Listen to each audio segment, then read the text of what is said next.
Bhagavate Vasudevaya.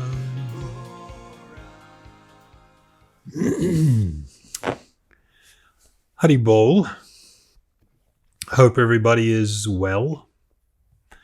So I've received a few questions related to the topic that we're going to speak about tonight, which I've titled Being Woke, Being Asleep. I'm, of course, really reluctant to speak on the subject only because it is almost purely political. And we have no interest into addressing political issues.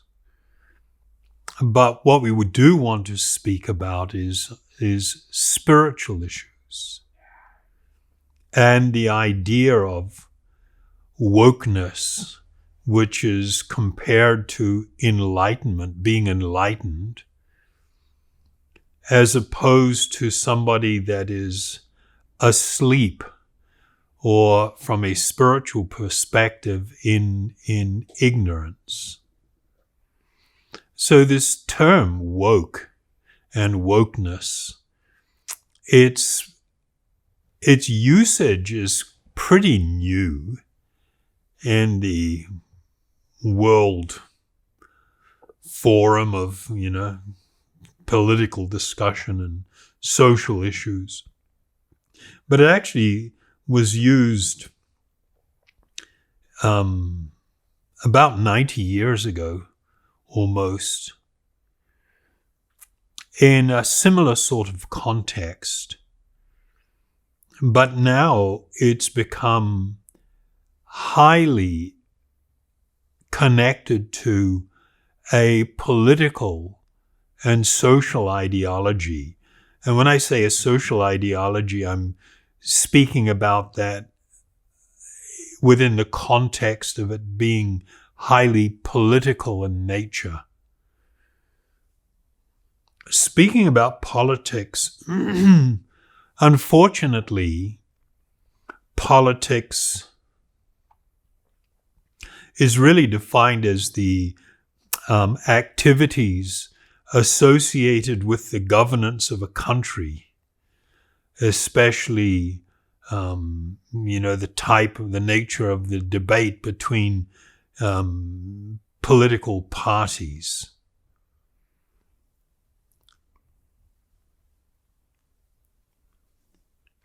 It is rather unfortunate that the term politics and politics per se is not really the focus of governance.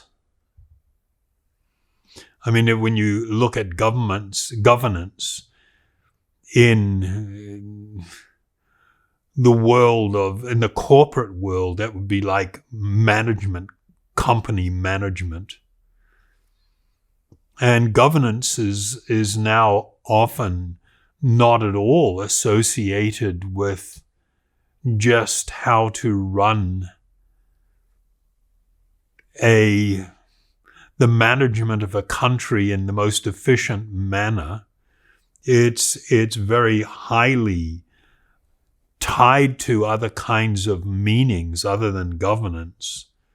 And the meanings that it's often associated with now are duplicity, and duplicity meaning you say one thing but actually mean another. I think the adoption of polling and focus groups has made this now really the main way in which political activity is undertaken, where it's all about what moves people right now, what are the key words or ideas that move people, and how can we weave those into things that we say so that we become popular. And I may have a whole different intention of what I want to bring to a country, but I will shape everything in the words that will get me elected, and what I will do may be completely different. So, this is duplicity. This is what political spin is all about, where you say one thing but actually mean something else. Another thing that politics is associated with is just manipulation. The manipulation of messaging, of media, the manipulation of population. And of course, with this, deceit, being deceitful, not just duplistic, but outright deceitful. The other thing that's very much now, that colors, not just now, it's to different degrees, it's always been there, but the lust for power, wanting to be in a position of power. And then, of course, tied to that, the desire for adulation, the desire to be honored. So, referencing wokeness within the context of where a lot of politics or these types of things are played out, tends to color it badly. The term to be woke has been defined as meaning that you are well informed or aware, especially in a political or a cultural sense, that you are informed and aware. But I would suggest that we need some sort of really objective criteria to measure something's value. And that objective criteria has to be something bigger than that which is temporary and passing. When we look at history, I remember reading about a group of archaeologists that were somewhere in the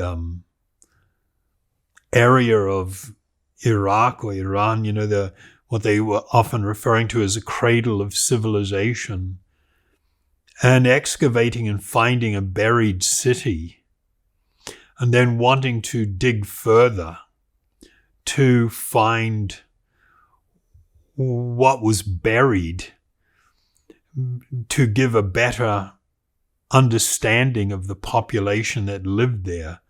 And in excavating, discovering another city, in fact 3, and in some instances 4 cities built upon each other.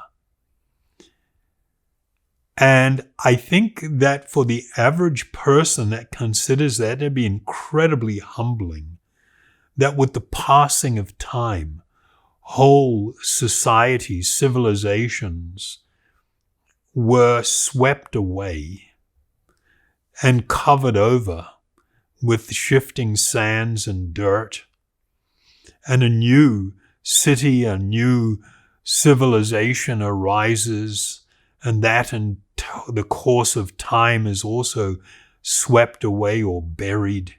Yet another one is built on top of that. It gives us an acute sense of the nature of the material world.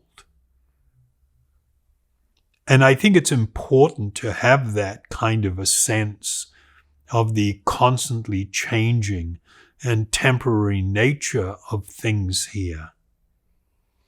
because it helps us then to build a healthier perspective and a healthier focus on that which is actually more important, that which is eternal.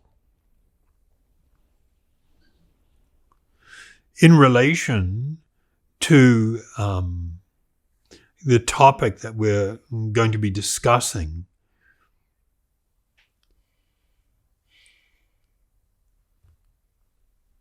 spiritual truth teaches us that the highest reality is that we are eternal spiritual beings, that the bodies in which we were residing are not eternally who we are. These are very temporary labels and temporary identities. That there is something way beyond these temporary identities. And that is the eternal reality of our spiritual existence. And the closer we are to aligning our thinking and our actions with this higher truth, the better our society will be. And the opposite of that is also true. The more we are immersed in the temporary identities of the body, the worse off our societies will be, the more unhappy we will be. With the use of wokeness as an ideology, a political ideology, we see that fundamentally it is an ideology of creating divisions upon the basis of bodily identities. And I ask you to be patient. Don't immediately react to what I'm saying and want to shut it down. I ask you to patiently listen and consider.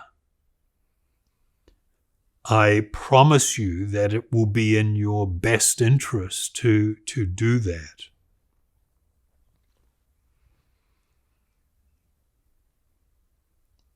If we try to build a more perfect society based around different identities associated with the bodies that we have,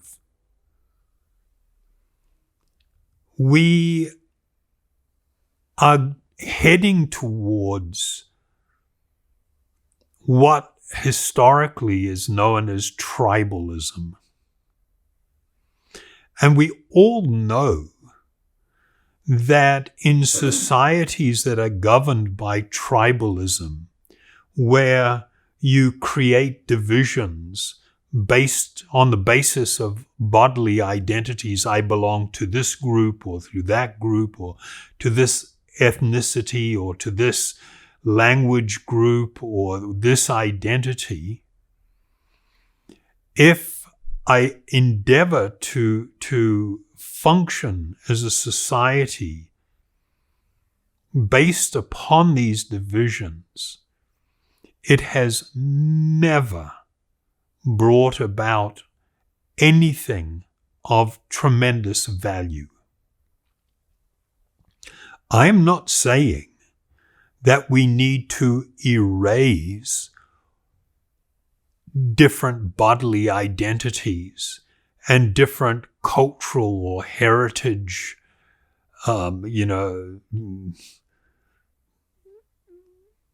cultural differences. But what I'm saying is that there is a need, if we want to have a more perfect world, to find what it is that we actually have in common.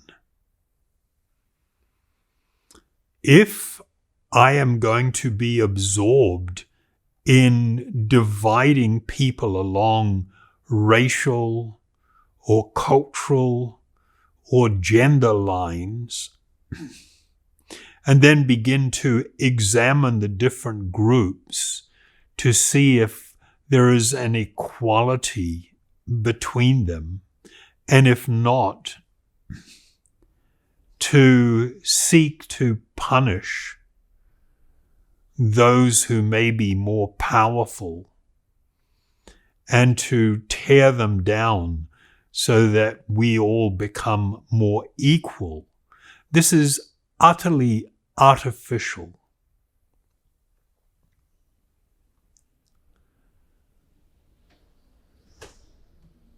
We have to ask the question, and I've just made a few notes here that I will be, referring to. We really do have to question the idea that can reinforcing differences, can that ever be well-informed or aware? And can that deliver equality? And of course the answer is no. It cannot. It has never done it. What it does is produce tribalism. And tribalism has always delivered inequalities. The idea of us versus them. In more recent history, the Hutu and Tutsi conflict in Africa, where two tribal groups lived historically, or at least for a very long time, together. And then when politicians utilized, or those seeking power, utilized divisions, tribal differences, and sought to demolish the ones that were perceived to be better off, in order that the group that was less better off could gain some equality. It resulted in the most horrific violence. I mean, it was just absolutely horrific what occurred there. And it's interesting to study what has happened since then. There are documentaries that have been made of how people dealt with the aftermath and sought healing on both sides, healing from that process. And the healing and improvement in society has always come from stepping away from the tribal identities and seeking to find what it is that connects us on a much deeper level.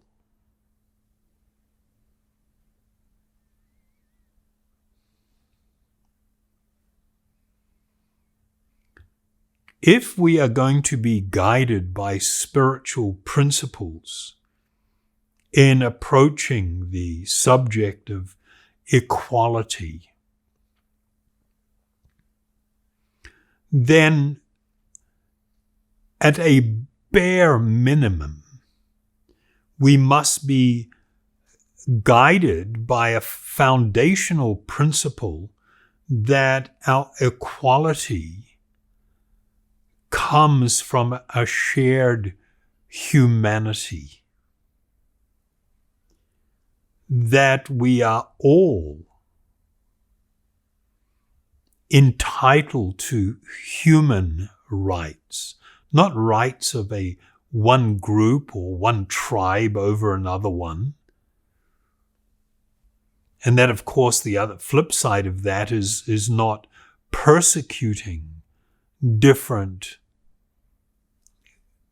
groups based on some characteristic, whether that's racial or language or gender or whatever, that we are all commonly perceived as human beings, and we are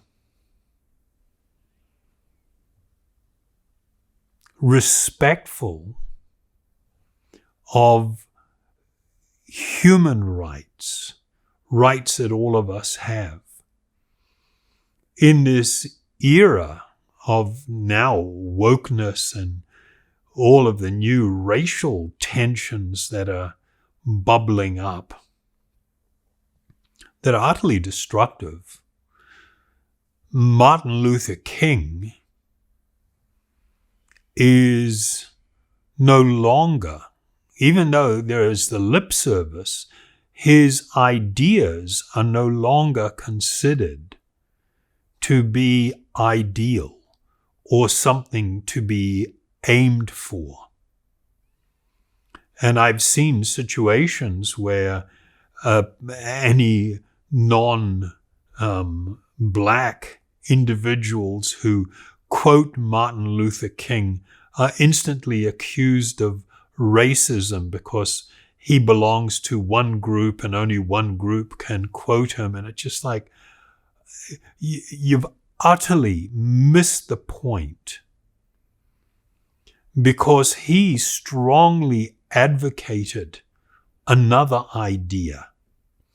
In his famous I had a dream, or I have a dream speech, he clearly laid out what was his wish or desire for how equality was going to be achieved and manifest. He says, I have a dream that my 4 little children will one day live in a nation where they will not be judged by the color of their skin, but by the content of their character. And now we are seeing, you see it with white supremacy, you see it with black supremacy, the idea that I shouldn't be judged by the content of my character, but I should be judged and I should be awarded based on the color of my skin. This is so degraded, this idea. It is so far from what it is to be noble. And from a spiritual perspective, it is so incredibly sad and can only bring more unhappiness and more suffering. He went on to say, I have a dream that one day down in Alabama, little black boys and black girls will be able to join hands with little white boys and white girls as sisters and brothers. That's what he aspired for. That's what he proposed. And what he was proposing was actually considered, well, it was, from his background, a Christian ideal. And that ideal, which is not only Christian in its roots, but is actually very universal, is this idea of the equality of all men. When I say men, please don't say, what about the women? That's an ignorance of English. When it says the equality of all men, they mean all human. That's what has been mentioned. Everything has become so parochial and so divisive. It's just like, it's so unfortunate and it's so sad that even we can't even agree on language terms, that things have to be, there's this attempt to utterly change the spoken word and to bring new meaning to words. But I'm not at all impressed by that endeavor, and think that it will be absolutely destructive for society.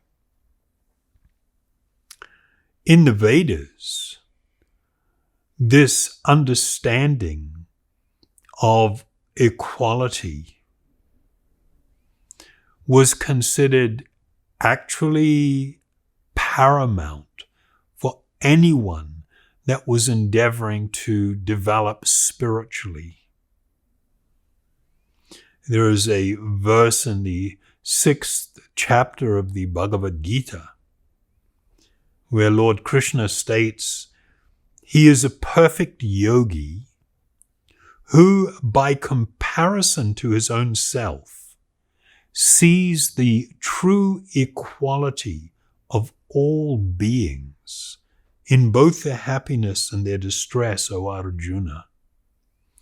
So, the foundation of this vision was, of course, the embrace of our eternal identity as spiritual beings, and the fact that the bodies that we currently have on are temporary garments. And by cultivating this vision, we are able to experience empathy to others, towards others. We feel a oneness with them. Their pain becomes our pain. Their happiness becomes our happiness. This is noble, and this we need to aspire for, rather than this idea of, what's commonly been discussed and foisted upon everybody now. I mean, we have this ridiculous situations where even commercial interests corporations are getting in on the bandwagon, not because they're sincere and want to see change, only because of commercial interests. Or if we identify with this group, if we identify with this ideology, then we'll be praised and people are more likely to buy our stuff and identify with it. It's just gross exploitation. It's so fake. It's unreal. And yet people are being moved by it. It's like we don't see with clarity because of this blindness of that comes from ignorance, ignorant positions that reject or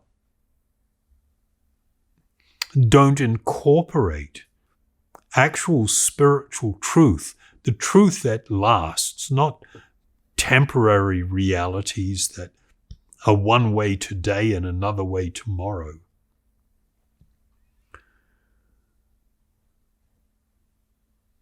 With the Vedas, though, it went way beyond this idea of a common humanity.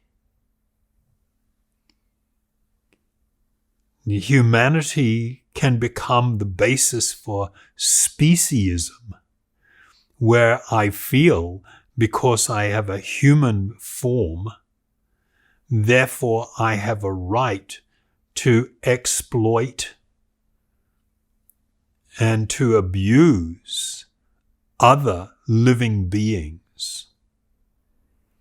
In the Vedas, they promoted a much higher ideal, and that was the commonality of all living beings, that the principle of life, that life was inherently a spiritual thing, not a material thing, and that life was a symptom of the presence of a spiritual being, regardless of what type of body it occupied. And so because of that, one was encouraged to show limitless respect for all life and for all living beings, and not to adopt a position of feeling superior because I have a temporary advantage with the particular body that I have over somebody else that's got another type of body.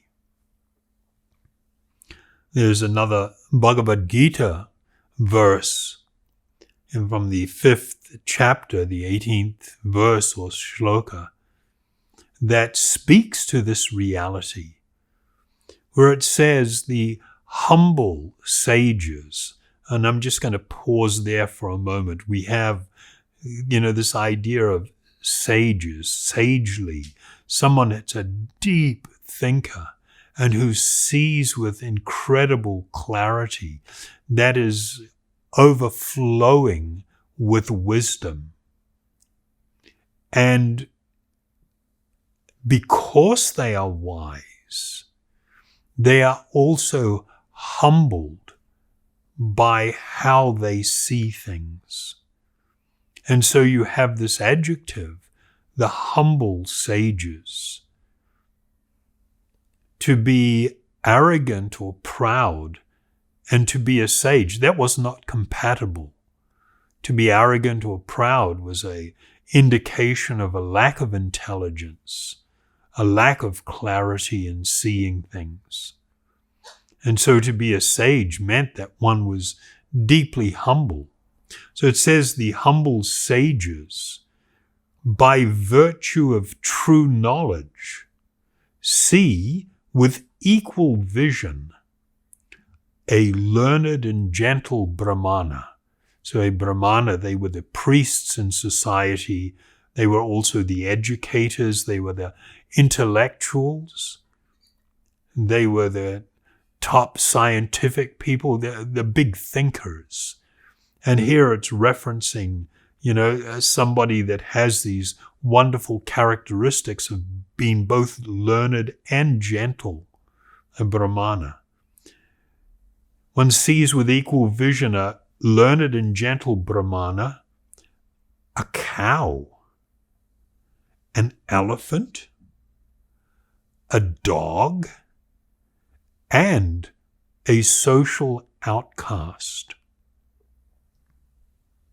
I mean, there was a recognition of these distinctions. There was an embracing of these distinctions. But they were not what defined how I would look at someone and relate or deal with them. Absolutely not at all. By virtue of true knowledge, they see with equal vision. They see with equal vision a learned and gentle Brahmana, a cow, an elephant, a dog, and a social outcast. This is the best, the most enlightened, the most woke perspective. To adopt the external differences as the way I see things and the way that I am going to deal with them, that alone is what moves me, is considered ignorant. One is steeped in darkness and an ignorant position, any kind of philosophy, social philosophy, political philosophy, whatever, any philosophy of differences based on bodily or group identities will never succeed in creating peace, harmony, love, and justice. It's not even a possibility. And part of that, the reason for that, is that the material condition means that we are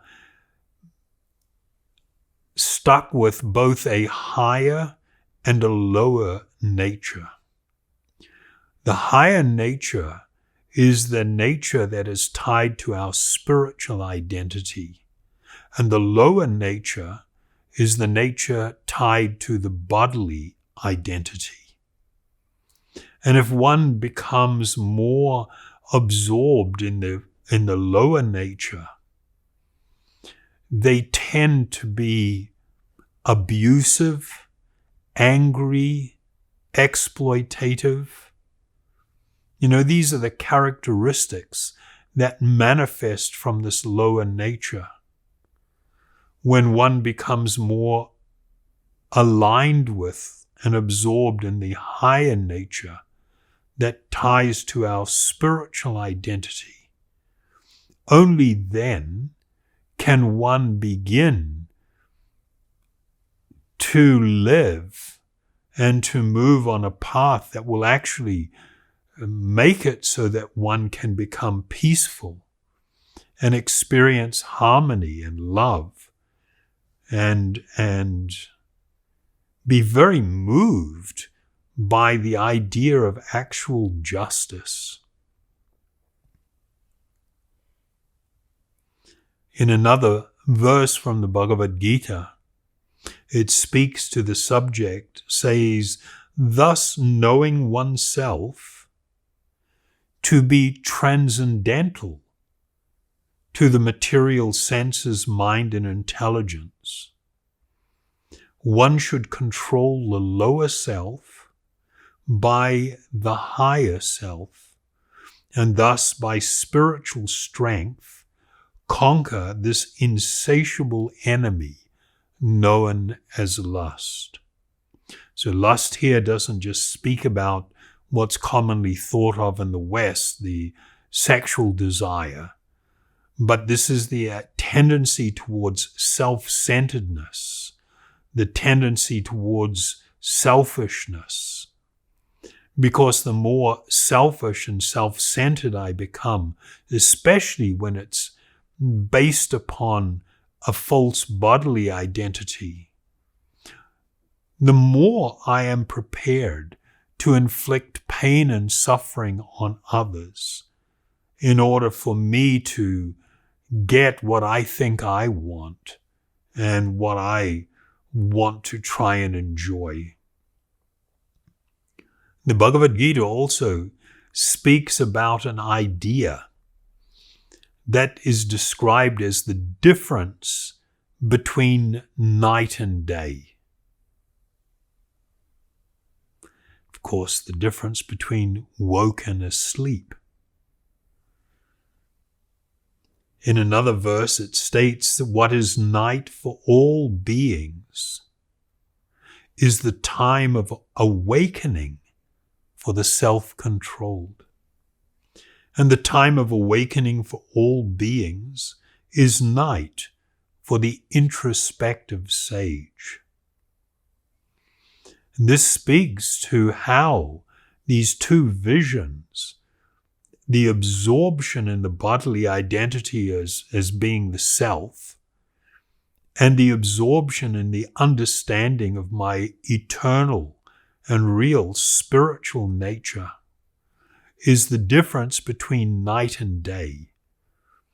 And when one is living in either one of those realities, their life, their decisions, their values, their actions, their speech, their interactions with others will be considered to be truly woke or enlightened, or completely in darkness or ignorance.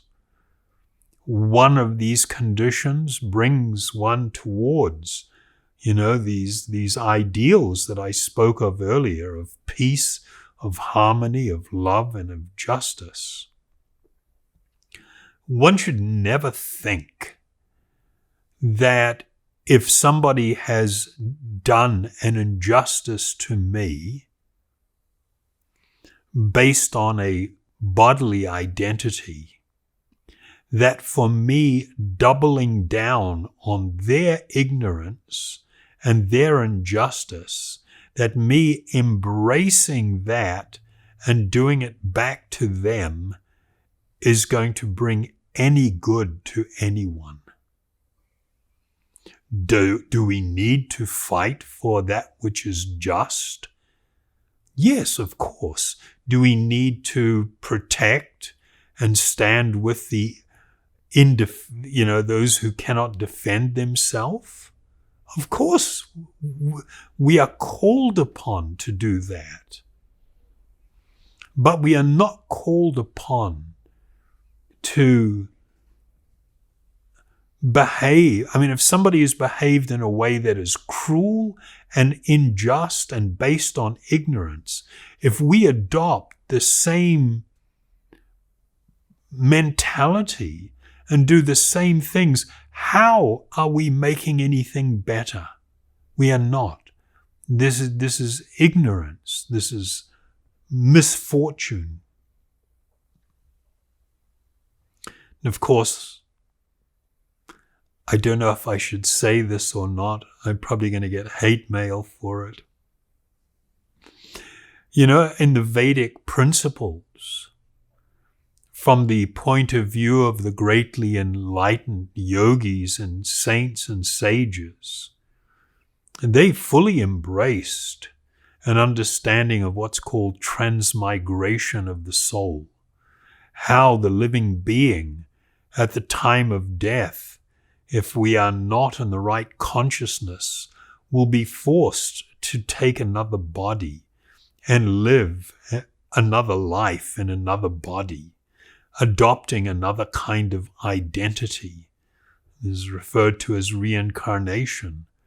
And the reality of this is that a slave can become a slave master, and a slave master can become a slave. A colonizer can become a colonized, and the colonized can become the colonizer. That by focusing on someone, whether it's out of attraction or a great hatred, if that is the central point of my thinking, that's where my consciousness is at when I leave this body, then this will shape the birth that I will have.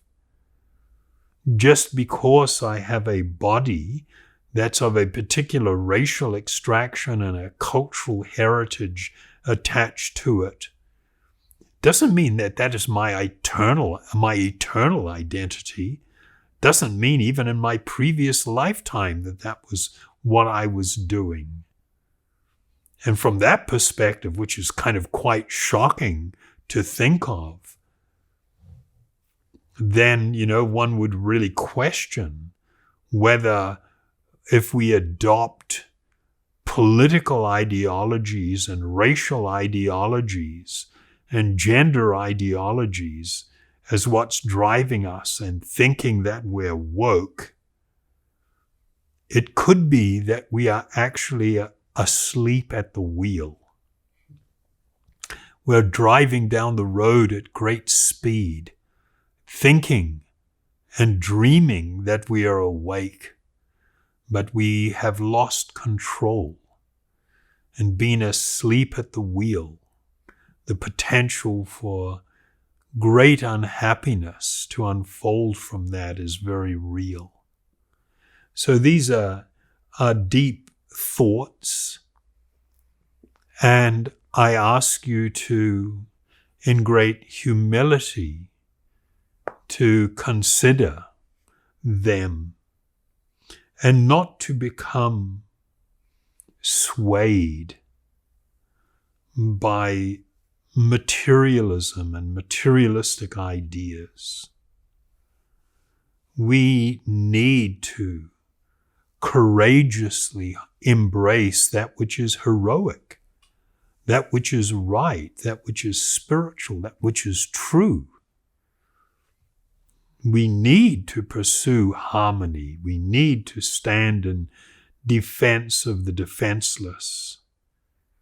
We need to seek to correct injustice, but don't adopt the wrongdoing as being the solution just because somebody else in a different racial or gender identity does that which is wrong because it was done to them doesn't make it right. It causes more unhappiness. Our only way out of all of this is through spiritual solutions, not material solutions. They can help to some degree and temporarily, but often lead back in this vicious cycle of going back to where we came from. We need to break these cycles, and it's only going to be through higher spiritual values and spiritual understanding. And of course, the key to bringing about this revolution within our own heart. People often want to create social revolutions or political revolutions. But what's needed is a revolution in our own heart. I saw this, which is actually for me an amazing example of what I've just been talking about, this wokeness and asleep. With this summit going on in Glasgow, where everybody's talking, I saw this news thing, and it was on the day that the COVID lockdown that was being observed in Auckland was being lifted, so people could go to retail outlets and buy things. And we had a news presenter talking about, and everybody's so concerned about all the terrible things that are going to happen to this planet or are happening to this planet, driven by, all the things that are contributing to climate change. And then the very next story, there's like this celebration, and you've got a news presenter referring to the lifting of the lockdown and being able to go out and spend money as retail therapy. And of course, it's a bit of a joke, but actually it's not a joke.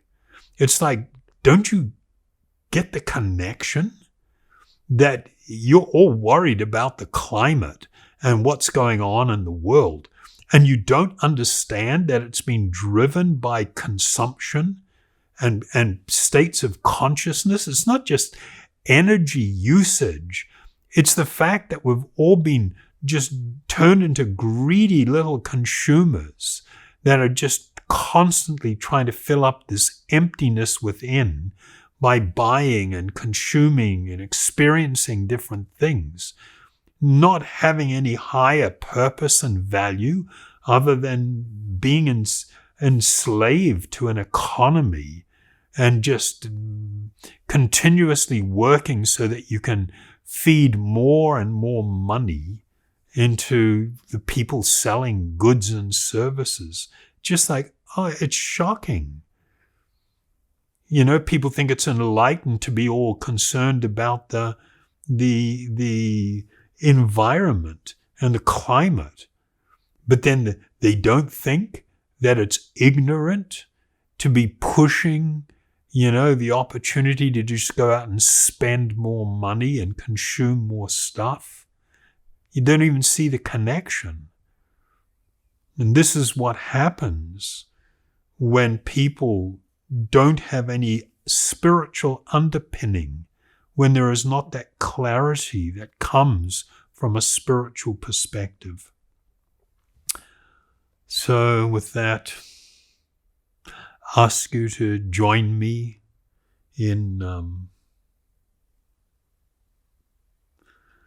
some mantra meditation, that thing that will lift the fog, that thing that will purify the heart, purify the mind, lead to a spiritual awakening, that which will fuel the internal revolution, the revolution of the heart.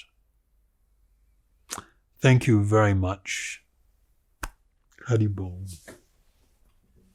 So I will sing the Maha Mantra, a little bit meditative, not a fast tune, and I ask you to just relax and to also, allow these spiritual sounds to enter our ears, into our heart, to rest our heart in these transcendental sounds, and to respond by also singing them. And I will do the Maha Mantra.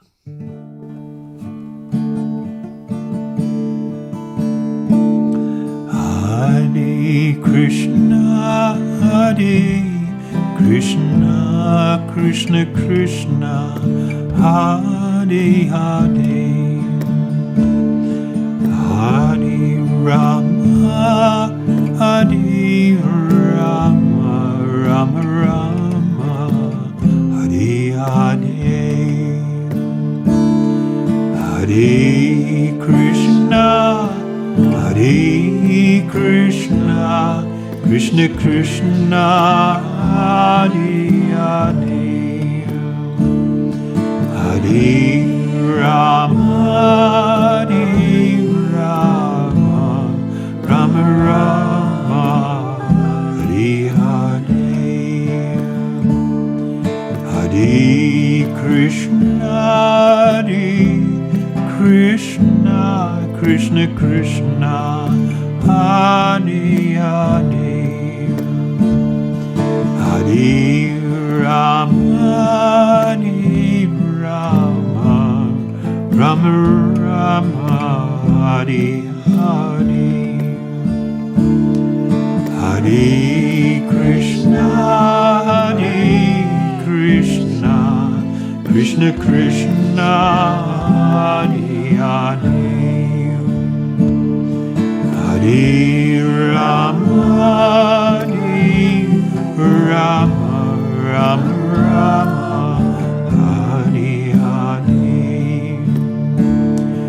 Hare Krishna, Hare Krishna, Krishna Krishna, Hare Hare, Hare Rama, Hare Rama, Rama Rama, Hare Hare, Hare Krishna, Hare Krishna, Krishna Krishna, Hare Hare, Hare Rama, Hare Rama, Rama Rama, Hare Hare, Hare Krishna, Hare Krishna, Krishna Krishna, Hare Hare, Hare Rama, Hare Rama,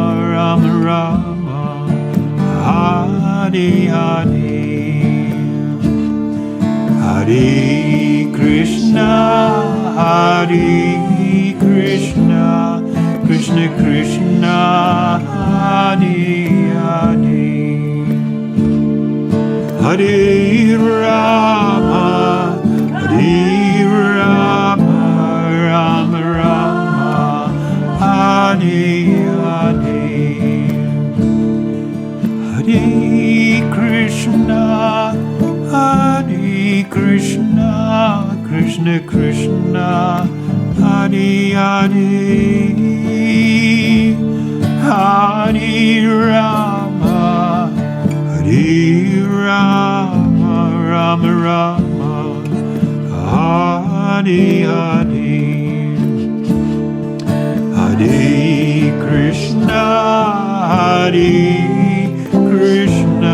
Krishna Krishna, Hare Hare, Hare Rama,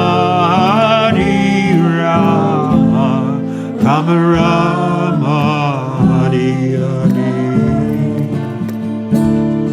Hare Krishna, Krishna Krishna, Hare Hare, Hare Rama, Rama Rama, Hare Hare, Hare Krishna, Krishna Krishna, Hare Hare, Hare Rama, Rama Rama, Hare Hare, Hare Krishna, Krishna Krishna, Hare Hare, Hare Rama, Rama Rama, Hare Hare, Hare Krishna, Krishna Krishna, Hare Hare, Hare Rama, Rama Rama, Hare Hare, Hare Krishna, Krishna Krishna, Hare Hare, Hare Rama, Rama Rama, Hare Hare,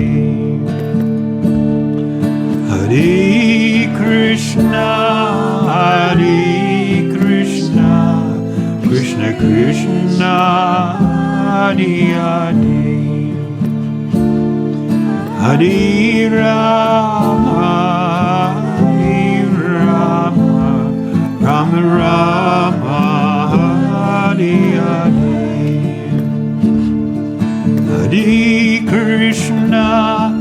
Hare Krishna, Krishna Krishna, Hare Hare, Hare Rama,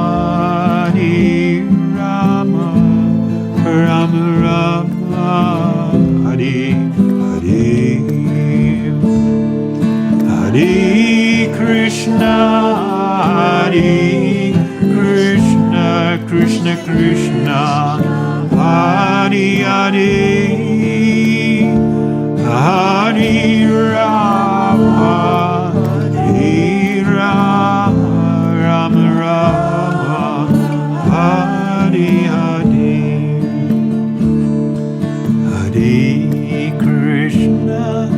Hare Krishna, Krishna Krishna, Hare Hare, Hare Rama, Rama Rama, Hare Hare, Hare Krishna, Krishna Krishna, Hare Hare, Hare Rama, Rama Rama, Hare Hare, Hare Krishna, Krishna Krishna, Hare Hare, Hare Rama, Rama Rama, Hare Hare, Hare Krishna, Krishna Krishna, Hare Hare, Hare Rama, Rama Rama, Hare Hare,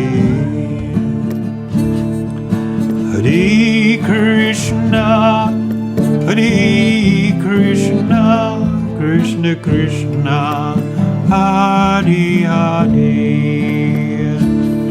Hare Rama, Rama Rama, Hare Hare, Hare Krishna, Krishna Krishna, Hare Hare, Hare Rama, Rama Rama, Hare Hare, Hare Krishna, Krishna Krishna, Hare Hare,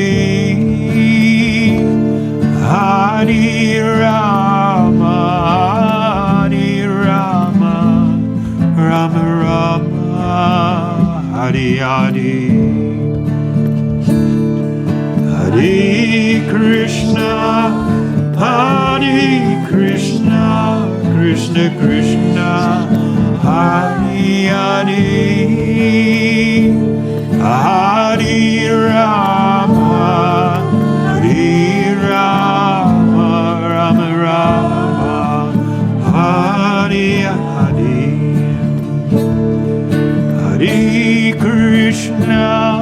Hare Krishna, Krishna Krishna, Hare Hare, Hare Rama, Rama Rama, Hare Hare, Hare Krishna,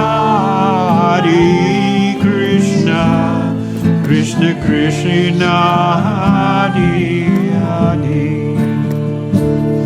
Hare Rama, Rama Rama, Hare Hare,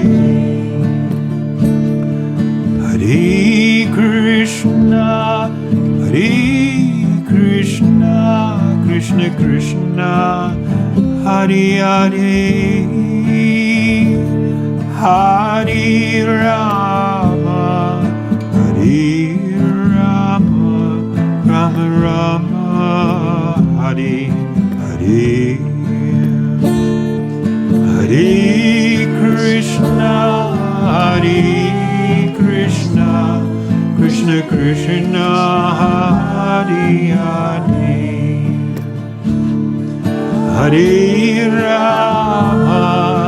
Hare Rama, Rama Rama, Hare Hare.